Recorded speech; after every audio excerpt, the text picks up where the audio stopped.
My parents told us only the most successful child would stay in the family, and the others would be disowned. I was 15 when my parents called a family meeting and announced the competition. My dad stood by the fireplace looking uncomfortable. My mom sat on the couch with a notebook, her face completely blank. They explained that raising 3 kids was too expensive. Only one of us could stay in the family. The other 2 would be removed from the will and expected to leave at 18. My older sister Emma was 17 and immediately started crying. My younger brother Lucas was 13 and asked if this was a joke. Dad said it wasn't. Mom opened her notebook and showed us the ranking system: academic performance, extracurricular activities, household contributions, and something she called personal character. She'd give us scores each month. The highest score would get privileges and investment. The others would get nothing. Emma asked what happened if we refused to participate. Dad's face went hard. "You're already participating," he said. "This is our house and our rules." The first month, Emma ranked first with 91 points. I got second with 78. Lucas came in last with 65.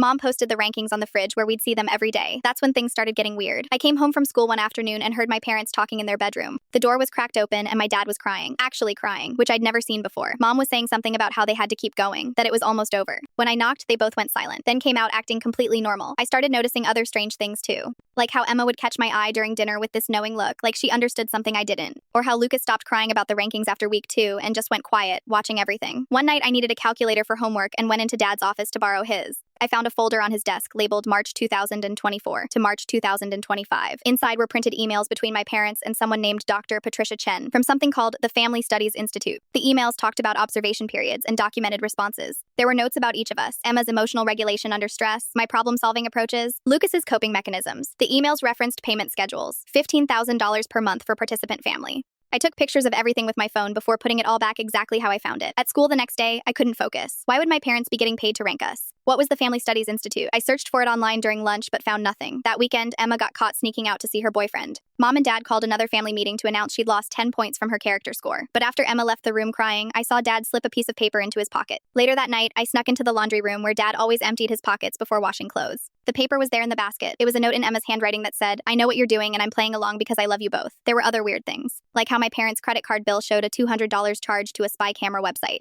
Or how I'd catch Mom writing detailed notes about our reactions to the rankings, always hiding the notebook when we came near. Or how Lucas told me one morning that he'd heard voices in the living room at 2 a.m., multiple people talking, but when he checked, only our parents were there. One night, I pretended to be asleep when I heard footsteps in the hallway. Through my cracked door, I watched my dad crying again, whispering to my mom about how he didn't know if he could keep doing this to us.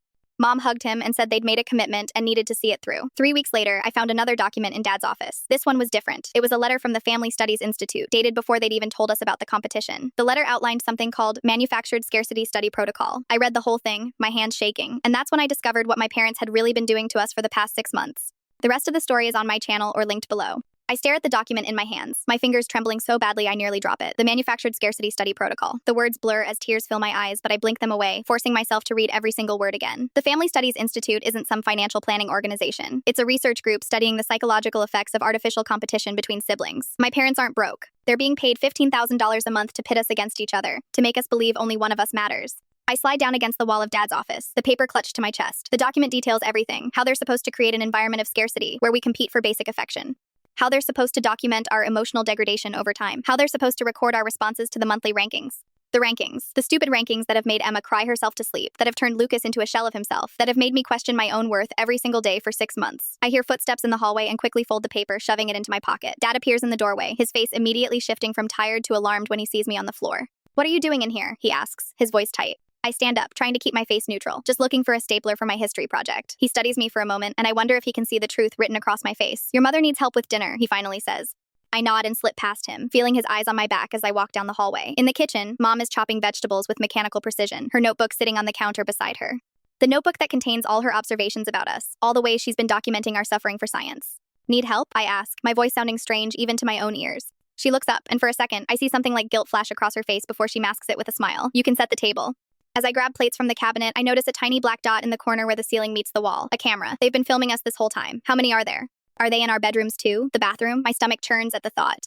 During dinner, I can't eat. I watch my family with new eyes. Dad keeps glancing at Mom like he's checking for her approval. Emma picks at her food, occasionally meeting my eyes with that same knowing look I've noticed before. Does she know? Lucas sits silently, methodically eating while staring at nothing. "I got an A on my biology test today," Lucas says suddenly, breaking the silence. His voice is flat, emotionless. "That should be worth some points, right?" Mom nods, making a note in her ever-present notebook. "That's good, Lucas. Very good." I want to scream. I want to flip the table and tell them all what I know, but something stops me. The memory of that paper in Dad's pocket with Emma's handwriting. "I know what you're doing and I'm playing along because I love you both." What did that mean? Does Emma know about the study? Is she part of it somehow? After dinner, I retreat to my room and pull out the document again, reading it more carefully. The protocol outlines a 12-month study period, March 2024 to March 2025. We're only 6 months in. 6 more months of this psychological torture if I don't do something. The document mentions weekly reports submitted to Dr. Patricia Chen, the lead researcher. There's an email address and phone number. I could contact her directly, tell her what this study is doing to us. But what if she doesn't care? What if this is exactly what they want to happen? I hear a soft knock at my door and quickly hide the paper under my pillow. Come in, I call. Emma slips into my room, closing the door quietly behind her. She looks exhausted, dark circles under her eyes. You know, don't you? She whispers, sitting on the edge of my bed. I hesitate, then nod slowly. I found a document in Dad's office. The Manufactured Scarcity Study Protocol. She closes her eyes briefly. I've known for about 2 months. Found some emails on Mom's laptop when she asked me to order groceries. Your note to Dad, I start, was to protect us, she cuts in. I figured if they thought I was cooperating, they might ease up on the worst parts of the experiment, make it less traumatic for you and Lucas. Why didn't you tell me? I ask, hurt coloring my voice. Because I wasn't sure what they'd do if they found out we knew. There's a lot of money at stake and, she hesitates. I think there's more to it than just the study. I've overheard them talking about consequences if they don't complete the protocol. I pull out my phone and show her the pictures I took of the other documents. There are cameras in the house, Emma. They're recording everything. Her face pales. I suspected as much. I found what looked like a microphone in the air vent in my room last week. We sit in silence for a moment, the weight of everything pressing down on us. What do we do? I finally ask. Emma takes a deep breath. We need to be smart about this. If we confront them directly, they might just get better at hiding it. We need evidence, and we need to understand exactly what's going on before we make a move. I nod slowly, my mind racing. We should tell Lucas. Not yet, Emma says quickly. He's only 13. Let's figure out more first. As Emma leaves my room, I sit on my bed staring at the document that shattered everything I thought I knew about my family. My parents aren't broke. They're researchers or subjects themselves, turning our home into a psychological experiment for $15,000 a month. I look up at the corners of my room, searching for cameras, wondering who's watching us right now, wondering if they can see the decision forming in my mind. I don't know what I'm going to do yet, but I know one thing for certain. This ends now. I wait until 2 a.m., when I'm sure Mom and Dad are asleep, before slipping out of my room. The house creaks under my careful steps as I make my way to Emma's door. I tap 3 times, our childhood signal for important secret, and wait. Emma opens her door, already wide awake. Couldn't sleep either, she whispers. We need to tell Lucas, I say, my voice barely audible. He deserves to know why he's always ranked last. She hesitates, then nods. You're right. Let's go. Lucas is curled up in bed, his math textbook still open beside him. He's been studying until he falls asleep every night, desperate to improve his 65 ranking. The sight makes my chest ache. Lucas, I whisper, gently shaking his shoulder. Wake up. He startles, eyes wide with panic. Is it time for school? Did I oversleep? No, Emma says, sitting on the edge of his bed. We need to talk to you about something important. I pull out the folded document from my pocket. I found this in Dad's office yesterday. It's called the Manufactured Scarcity Study Protocol. Lucas rubs his eyes confused. What does that mean? It means, I say, my voice breaking, that Mom and Dad aren't broke. They're being paid $15,000 a month to make us compete against each other. It's an experiment. His face crumples. That's why they started the rankings? To see how we'd react? Emma nods. They're documenting everything. Our emotional responses, how we handle the competition. There are cameras in the house. And microphones? Lucas says suddenly, sitting up straighter. I found one last week when I was looking for my missing AirPod. It was inside the air vent in my room. I thought it was just some weird old house stuff. My blood runs cold. They're listening to everything we say. We all glance toward the vents instinctively. We should go outside, Emma suggests. We slip out to the backyard, huddling together on the patio furniture. The night air is cool, and Lucas shivers in his pajamas. I've been trying to figure out why I'm always last. Lucas says, his voice small. I've been studying so hard, helping with chores, everything they ask, but nothing changes. Because it's not real. I explain, showing him the protocol. They're deliberately keeping your score low to see how you handle being at the bottom. It's all predetermined. Emma's face hardens. I knew something was wrong when I found Mom's emails 2 months ago, but I didn't understand the full scope until now. Wait, I turn to her. What exactly did you find? She glances around nervously, even though we're outside. Emails between Mom and Dr. Patricia Chen, discussing how to maximize psychological impact without causing irreparable damage. They're monitoring our stress levels, sleep patterns, even our social media for signs of distress. Dr. Chen, I repeat, the lead researcher mentioned in the protocol. Lucas pulls out his phone. I bet I can find her contact information.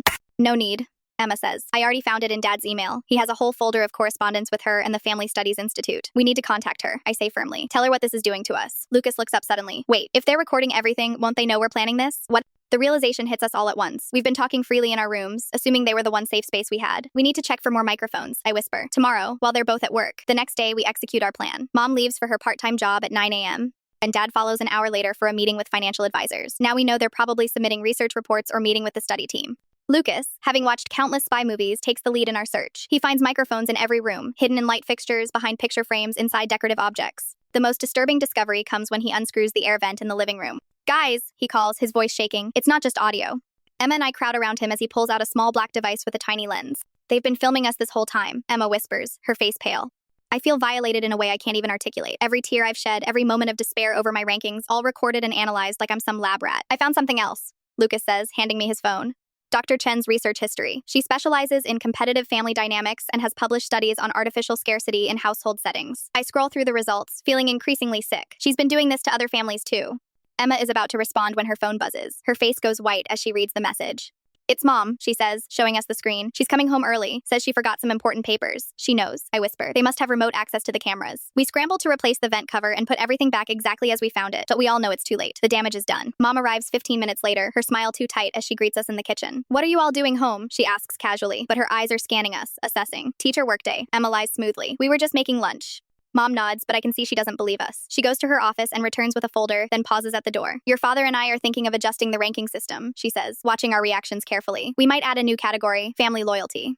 The thread is clear. They know we've discovered something and they're warning us to stay in line. We add a data doesn't lead .com to data aid a perfect system tier. After she leaves, we gather in the backyard again, speaking in whispers.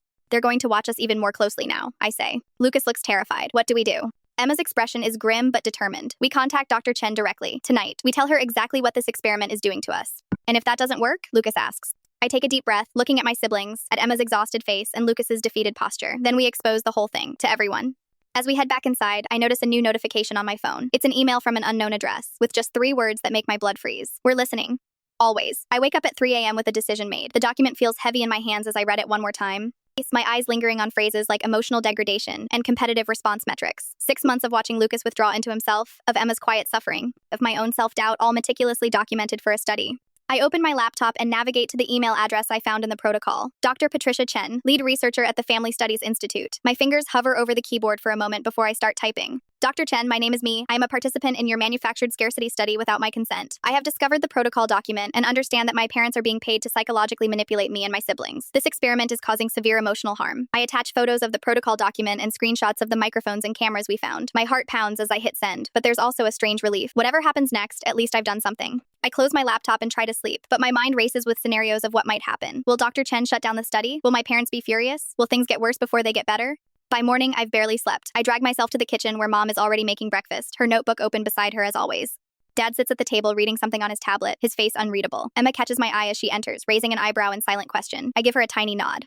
"Morning," Lucas mumbles as he shuffles in, his hair sticking up in all directions. He looks exhausted, like he hasn't slept either.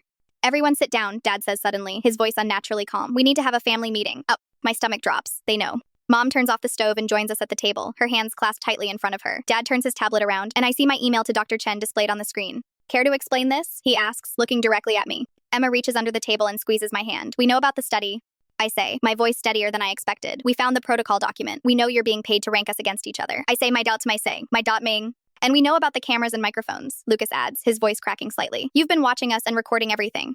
Dad sighs heavily, running a hand through his hair. "It's not what you think." "Really?" Emma's voice is sharp. "Because it looks like you're deliberately creating a toxic environment to see how we'd respond. For money."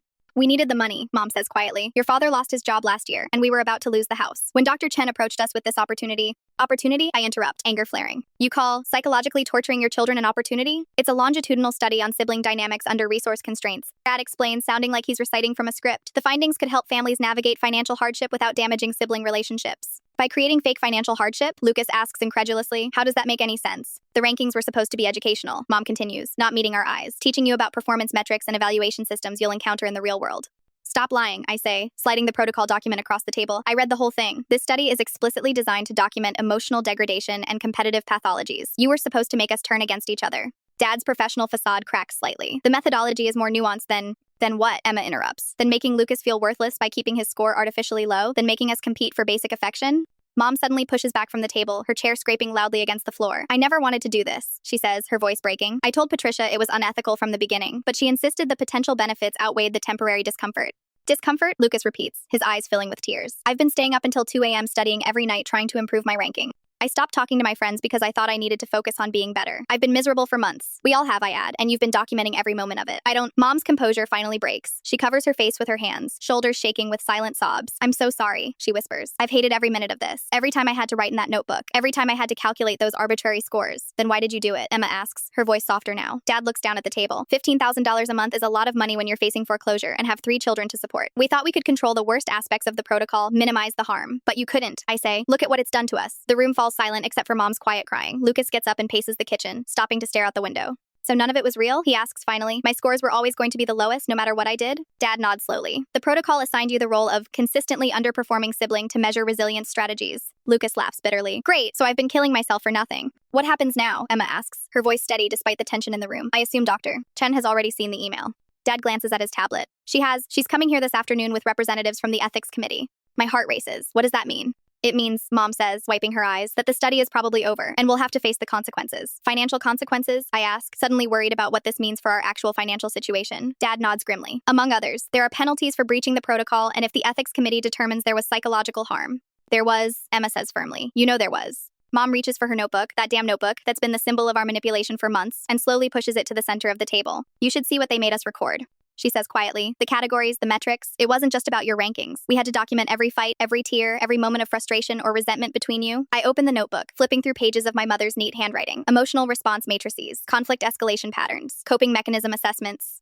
It's all there, 6 months of our suffering quantified and categorized. I think I'm going to be sick, Lucas mutters, turning away. Dad checks his watch. Dr. Chen will be here at 2. You should all prepare what you want to say to her. As my parents leave the kitchen, the 3 of us remain at the table, staring at the evidence of our manipulation spread out before us. So what do we do now? Lucas asks, his voice small. Emma takes a deep breath. We tell the truth, every bit of it. I nod, looking at my siblings, really looking at them for the first time in months without the lens of competition distorting everything. And then we figure out how to be a family again, a real one. The clock on the wall ticks loudly as we sit in silence, waiting for 2 o'clock to arrive and for whatever comes next. I hear the doorbell ring at exactly 2 p.m. The 3 of us exchange glances in the living room, where we've been sitting in tense silence for the past hour. Mom smooths her skirt nervously before opening the door, and Dad stands a few feet behind her, shoulders rigid. Dr. Chen, Mom says, her voice unnaturally high. Thank you for coming. The woman who enters our house doesn't look like the monster I'd imagined. She's small, maybe 5'2", with short black hair and rectangular glasses. Behind her are 2 other people, a tall man with a beard and a woman with a severe bun who's already taking notes on a tablet. This is Dr. Mehta and Dr. Williams from the ethics committee, Dr. Chen explains, her voice clipped and professional. Her eyes scan the room, landing on each of us siblings in turn. These are our children, Dad says. Emma, our oldest, then our middle child, and Lucas, our youngest. I hate how he introduces us like we're exhibits in a museum. Dr. Chen nods at us, her expression unreadable. I think we should discuss the situation, she says. Perhaps the children could wait in another room while we... No, Emma interrupts, standing up. We're not leaving. This is about us. We deserve to hear everything. Dr. Chen looks surprised for a moment before nodding. Very well. Let's all sit down. For the next 20 minutes, Dr.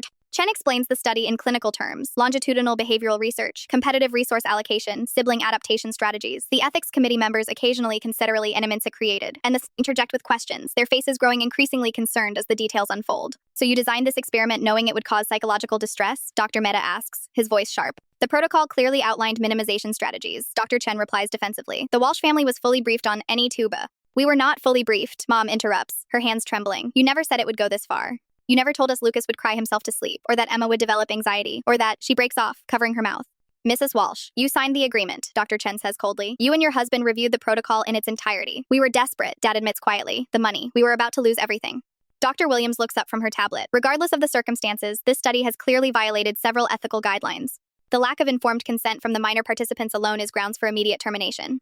Lucas, who's been silent until now, suddenly speaks up. You made me think I was worthless, he says, his voice cracking. Every month, no matter what I did, I was always last. Do you know what that does to someone? Dr. Chen has the decency to look uncomfortable. The ranking system was designed to 9. I know exactly what it was designed to do. I interrupt. I read the protocol. You wanted to see how far we'd go to compete with each other, if we'd turn against each other, if we'd break. 10. Emma reaches over and squeezes my hand before addressing Dr. Chen. I found your emails to my mom. You specifically instructed her to maintain psychological pressure, even when she expressed concerns about our well-being. Dr. Mehta turns to Dr. Chen, his expression hardening. Is this true? Before she can answer, I pull out my phone. I have screenshots of everything. The protocol, the emails, photos of the cameras and microphones. I've documented it all. The room falls silent as I hand my phone to Dr. Mehta. He scrolls through the evidence, occasionally showing something to Dr. Williams, whose typing becomes more rapid. This study is terminated, effective immediately. Dr. Williams announces after a few minutes, Dr. Chen, the ethics committee will be conducting a full investigation. The Family Studies Institute's funding will be suspended pending review. Dr. Chen's professional facade finally cracks. You don't understand the importance of this research. The data we've collected could revolutionize our understanding of family dynamics under pressure. At what cost? Emma asks quietly. Our mental health, our trust in our parents, our sense of self-worth?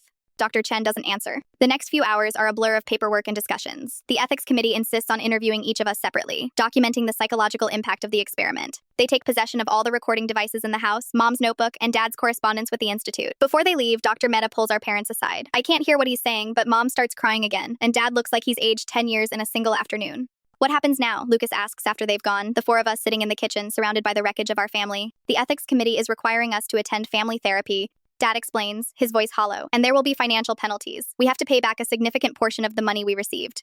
How much? I ask, suddenly worried about our actual financial situation. About half, Mom says quietly. We still have enough saved to keep the house, but it's going to be tight for a while. And the rankings? Emma asks, though we all know the answer. Gone, Dad says firmly. Forever. That system should never have existed in the first place. Lucas nods slowly, then gets up and walks to the refrigerator, where the latest ranking sheet is still displayed. He takes it down, crumples it into a ball, and throws it in the trash. No one stops him. 6 months later, we're sitting in Dr. Patel's office for our weekly family therapy session. It's our 24th session, and while things aren't perfect, they're better. Emma, how are you feeling about starting college next fall? Dr. Patel asks. Emma smiles slightly. Better now that I know I can choose my own major without it affecting some arbitrary score. She's applied to several schools, all within driving distance. None of us wants to be too far from home right now, not while we're still rebuilding. And Lucas, how was your science fair? Dr. Patel continues. Lucas perks up. I got second place. Not that it matters what place I got, he adds quickly. I just enjoyed the project. He's slowly regaining his confidence, though he still has nightmares sometimes. We all do. Mom reaches over and squeezes his hand. We're proud of you, not because of where you placed, but because of how hard you worked on something you care about. Dad nods in agreement. He speaks less these days, carries the weight of what happened more visibly than Mom. The financial penalties were significant, and he had to take a job that pays less than he made before, but he never complains. I think he sees it as penance. And what about you? Dr. Patel asks, turning to me. How are you feeling about everything? I consider the question carefully. I'm still angry sometimes. I admit, but I'm also hopeful. 6 months ago, I couldn't imagine ever trusting my parents again. Now I can at least see a path forward. Dr. Patel nods. Trust takes time to rebuild. You're all doing the work, and that's what matters. As we leave the session, walking to the car together, I notice something that would have been impossible during the experiment. We're all walking side by side, no one ahead or behind, no one ranked first or last. Just a family, broken but healing, finding our way back to each other one step at a time. The cameras are gone, the microphones removed, the notebooks destroyed. No one is watching us anymore. No one is scoring our every move or calculating our worth on a scale of 1 to 100. We're just us now, imperfect, recovering, real.